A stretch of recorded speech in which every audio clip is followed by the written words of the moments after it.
Prisma terbit di November 71 pada waktu kita berada di dalam permulaan masa Orde Baru, di dalam keadaan tahun 68-73, yaitu pelita pertama.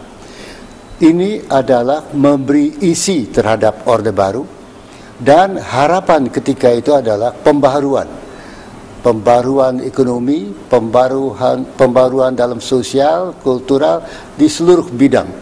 Karena itu cita-cita ketika itu adalah Orde Baru yang betul-betul baru, berbeda dengan yang lampau.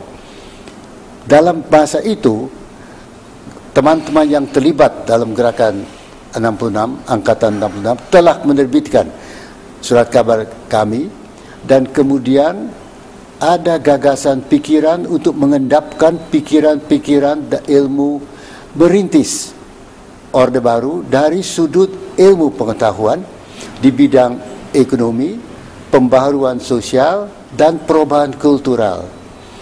Dan itu dipelopori oleh lembaga penelitian, pendidikan, penerangan, ekonomi, dan sosial itu. Prisma dilahirkan oleh LPS November 71 dengan maksud memberi konsep-konsep, kerangka pikiran, ide, gagasan baru di zaman Orde Baru.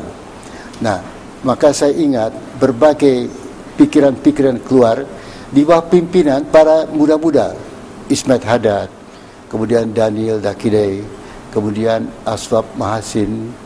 Semua itu muda-muda semua, ya. Bayangkan 30 tahun lalu itu, mereka itu mempunyai gagasan-gagasan yang baru dan ingin mencari bentuk wujud hal-hal baru sama sekali. Dalam kaitan itulah Prisma menampung gagasan-gagasan fikiran baru. Saya masih ingat, saya ketika itu menulis tentang sistem ekonomi Pancasila. Itu sudah 30 tahun ya, lebih yang lalu. Kok ya sekarang kok tidak bergeser dari pemikiran 30 tahun lalu. Jadi bisa dibayangkan berbagai gagasan tentang demokrasi, tentang ekonomi, tentang pembangunan sosial, pemerataan itu lahir di dalam majalah Prisma. Satu pola berpikir yang sama sekali berbeda di zaman Orde Lama. Nah, hilangnya Prisma ditelan oleh krisis ekonomi itu memberi satu vakum, sehingga saya tidak melihat adanya pikiran-pikiran baru, walaupun kita sudah ada pada Orde Reformasi dan di dalam tahapan mengoreksi Orde Baru kemarin ini.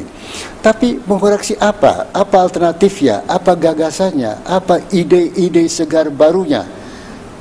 Itu yang belum saya lihat selama ini. Jadi rupanya perlu sekarang semacam majalah Prisma sekarang dihidupkan kembali untuk kembali mengajak teman-teman berpikir di luar kotak, berpikir imajinatif, kreatif. Gimana Indonesia 2020? Bagaimana sistem ekonomi? Apakah terus berkutak-atik tentang neoliberalisme, ekonomi kerakyatan yang sudah 30 tahun lalu telah kita bahas itu? Apa tantangan baru?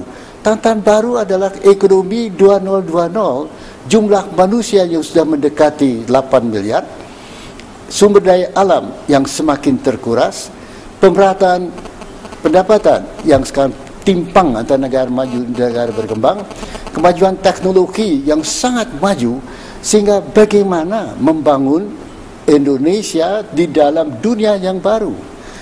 Dalam kaitan ini, untuk kembali, kalau kita ikuti debat-debat sekarang, untuk kembali pada apa yang 30 tahun lalu kita pernah bahas di Prisma, saya merasa kekosongan Prisma selama 10 tahun ini merugikan perkembangan pikiran kita.